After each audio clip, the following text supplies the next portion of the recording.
like we had growing up, and it was all about my surgery. It was about me and Marty, and about just about us and blessing us, and it really touched me, and I would really appreciate what she does for Methodist Hospital, because I know she's a blessing to them. So with that, Mary,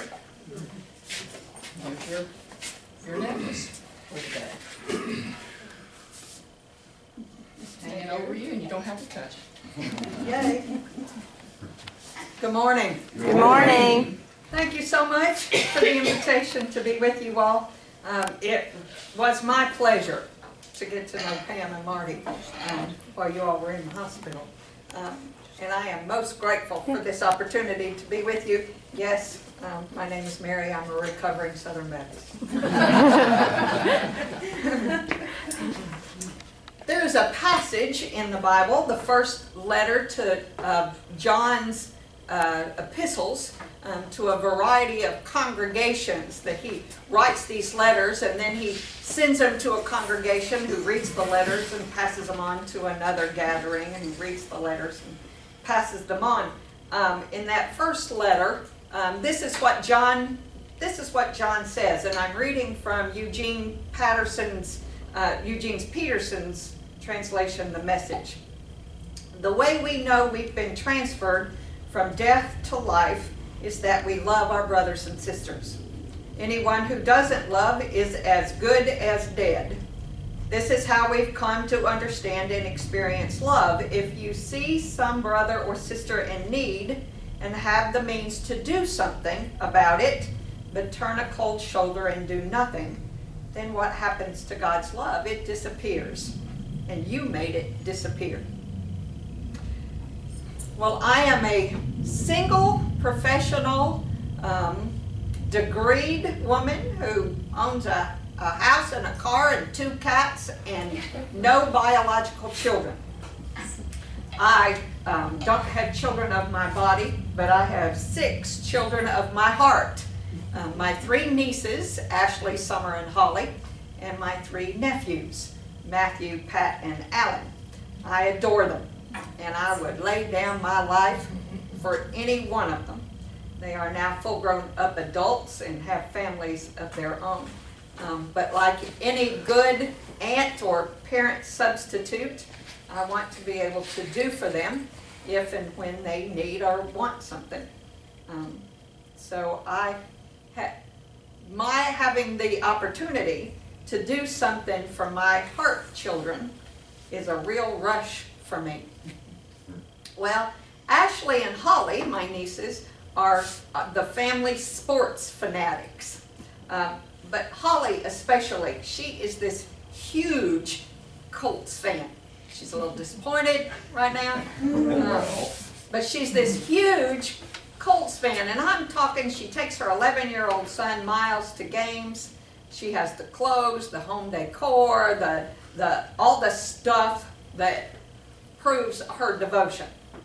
Well, last Thanksgiving, she mentioned that she wanted a white Christmas tree so she could hang her Colts ornaments on this tree.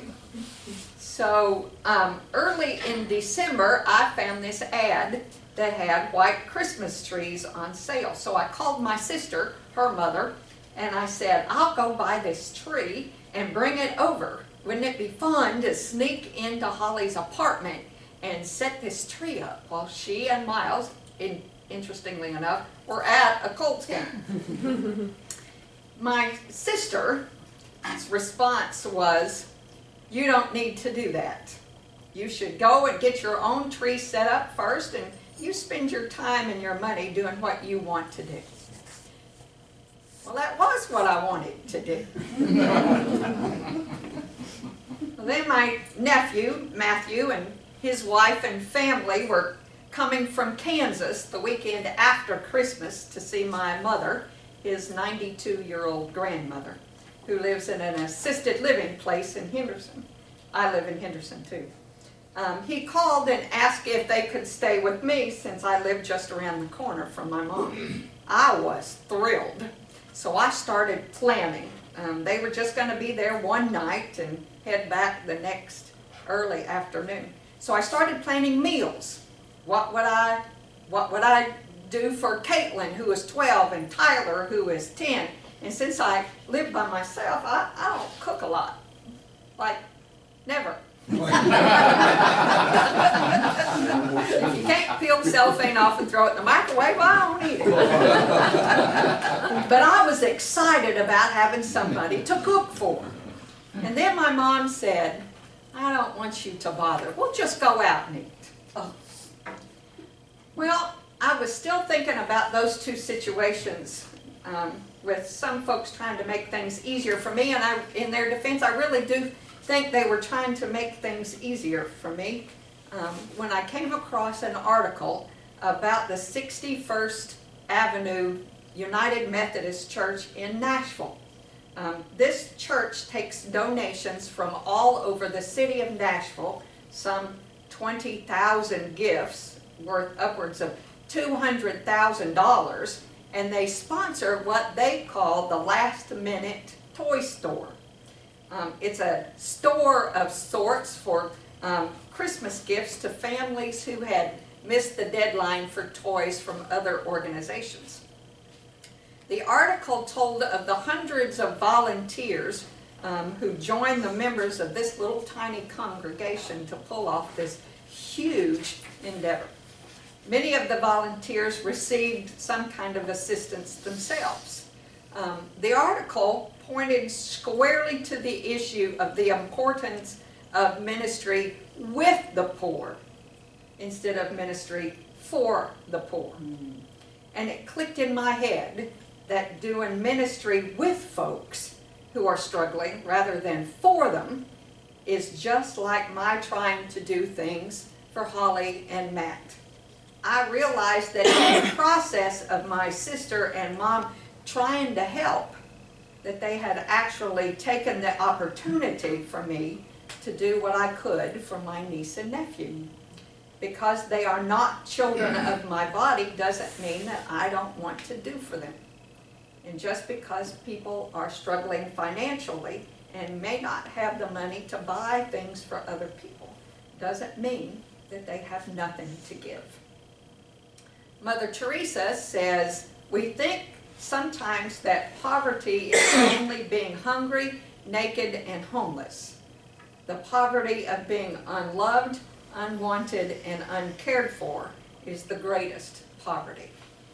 Jesus said that the poor will always be with us, and I have no doubt. There will always be those there will always be the haves and the have-nots. There will always be the 1%. There will always be those who don't get the breaks the rest of us get. I always tell my mom how grateful I am to her and my dad for that they knew the power and importance of a good education. Some kids don't have that kind of encouragement and support. In our altruistic efforts to take care of folks, do we snatch from them the gift of what it feels like to give and work alongside? The ability to make a contribution is a huge self-esteem builder. It gives us access to the inner circle to be a part of the us instead of always being one of them. As John reminds us, this is how we've come to understand and experience love. If you see some brother or sister in need and have the means to do something about it. In 1984, George McDonald was a garment manufacturer in New York City, and he spent his evenings handing out sandwiches to the homeless at the Grand Central Terminal. On Christmas morning, 1984, a woman known to those living at Grand Central only as Mama was found frozen to death outside the terminal because she had been evicted by the police. McDonald, whom the police knew well from having arrested him several times for handing out food, was asked to identify her body. She still clutched the scarf that he had given her for Christmas the night before. Her death was the determining factor in his decision to find a way to help to give the homeless a hand up, not a handout. So the organization Ready, Willing, and Able was born by offering folks a path to what we all want: self-respect. After 48 arrests and 5 felony convictions, Dallas Davis had nowhere to go. But he said, I started to recognize that if I keep spending my time with the same dysfunctional people, doing the same dysfunctional things I had always done, I get the same dysfunctional results. Released from prison, he was referred to Ready, Willing, and Able by his counselor. He said, I tossed and turned the night before, but the next day I got up, put on a shirt and tie, and marched through the doors of the Harlem Center for Opportunity. I had been through so many institutions, he said, in my life: jails, group homes, and drug programs. They had always told me what they could do for me, but this was the first time I was told what I could do for myself. At first, he said, he resisted the idea of picking up trash, the job that Ready, Willing, and Able participants do for an hourly wage and a place to sleep and 3 meals a day. He said, but a funny thing happened during those first few blocks. Turned out I didn't mind it at all. I kind of liked it. I wasn't just picking up trash from the streets, he said. I was picking up integrity. I was picking up values. I was picking up self-esteem, and then I would look back on that block that I had cleaned and saw what a good job I did, and I picked up pride. Today, Dallas works in maintenance management and is pursuing his associate's degree in human services. I want to help people just as I was helped. Ready, Willing, and Able did for me what my mom couldn't do, what the teachers couldn't do, what all of those judges and program directors couldn't do. It showed me that I have potential. So how do we go from folks feeling unloved and unwanted and uncared for to folks finding their integrity and their values and their self-esteem? Certainly is easier to just hand somebody a sandwich, and sometimes it's even easier just to build another homeless shelter. We can do that from a distance. We don't have to stand next to somebody who hasn't showered for several days, or we don't have to care enough to hear their stories, or we just don't have to look them in the eye and realize that they really do have potential and just need a chance to show it. All that caring and all that listening and all that relationship stuff just takes too much time and energy. We'd just as soon serve on a board of directors, write a check, or hand out sandwiches. Will people take advantage of you? Will people look you in the eye and lie to you? Are there people who would rather just not take the time or make the effort to do for themselves? Sure. There are. I've often wondered why, because it often takes more time and energy and creativity to steal and lie than it does just to work. But some people don't, for whatever reason. But let's not throw the baby out with the bathwater. We are all God's children. And as such, every single one of us is worth the effort. There's worth and dignity living in each of us, and each of us has potential.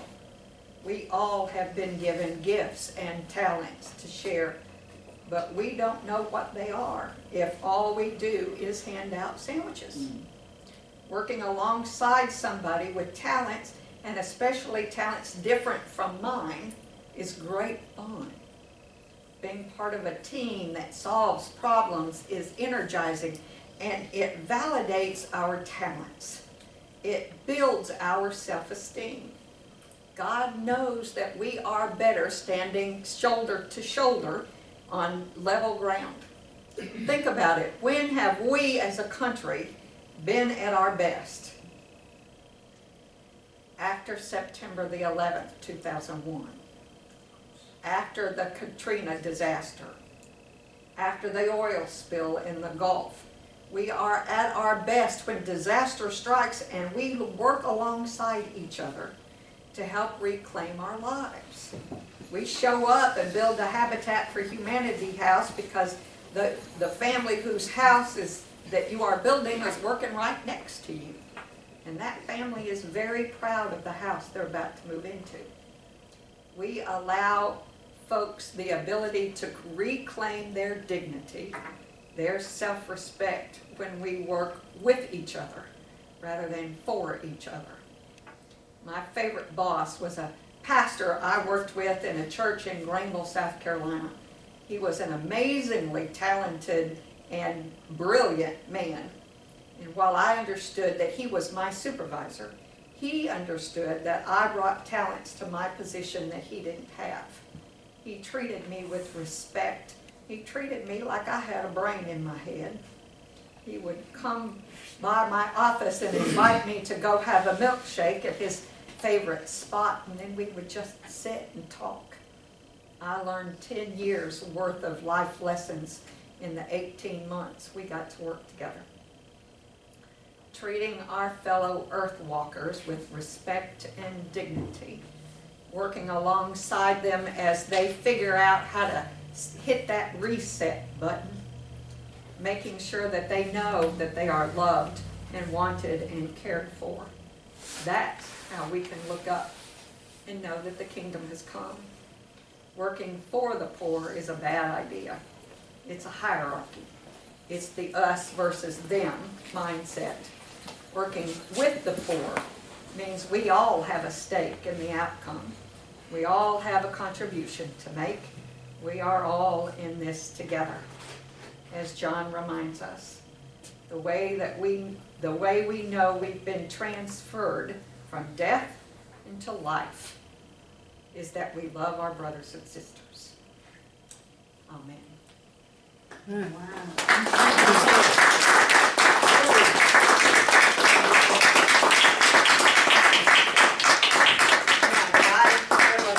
We typically have discussion, questions, and you can moderate that, answer questions or have, we invite comments also. Well, I invite comments. I enjoyed it very much. You just stole my whole presentation next week. Roger, I hate to tell you, I had this all planned, and then I looked at what was planned next week, and I went, oh, shoot. I'm sorry. You did a wonderful job. I won't need to do anything now. We have a wonderful program in Owensboro called Simple Path. Yes. And the cooks, they serve lunch once a week, but the cooks are homeless women, and they are taught how to serve the meal, and it's a gourmet meal, it's a delicious meal, and they're taught to cook, in this, and the money that they make goes to support the homeless shelter for the women. So it's a win-win situation, I think, and they are, like you said, they are so proud of themselves to do this and to be able to contribute. We've got a church in Henderson that bought out a restaurant that folded downtown, and every afternoon from 3 to 4:30 they serve folks who need something to eat. My church, Community Baptist in Henderson, is partnering with them about that, but what we are doing is preparing a meal and taking it and serving it. Well, that's all well and good, but we're working for the poor, rather than, that's a fabulous thing to do, is you get in next to somebody and you mash the potatoes elbow to elbow, and then you serve each other, rather than me serving you. Yeah. Laura, is that a place that the public can go to eat that day? Or? Yes. It's $5 a meal or something. It's donations. They request that you give them $5, but it's Kim Jago, who started Adrian's House. Oh, yeah. She started using the men from St. Benedict's and teaching them. And that kind of fizzled, and Kim needed a break, actually. But then the women of Adrian's house, she started bringing them in. Now, does that mean that that there have been some women that have gone back to the streets or gotten their own apartment and fallen back into their addictions and stuff? Absolutely. But for that short period of time, those women, she has allowed seeds to be planted, and these women, for the majority of them are glowing. They're really expanding, and they see that people in the community, it's not us and them. Even when they're serving us, there's such an excitement. And every Friday at what's the name of the church? Well, It's it on used the to be corner. Crabtree Baptist Church Yeah. on Crabtree. 4th and Crabtree, and down in the basement it's you can, it's got a ramp. New life. New Life from 11:30 to 1, provided they don't Sell sell out. out. They often And- do, so. And if the crowd has been a little bit less, so I don't think they've made as much. So if there's a consistency of people supporting them, then I think they'll fix more, and but the meals, like Laura says, are phenomenal. It's not beans and taters, folks. No.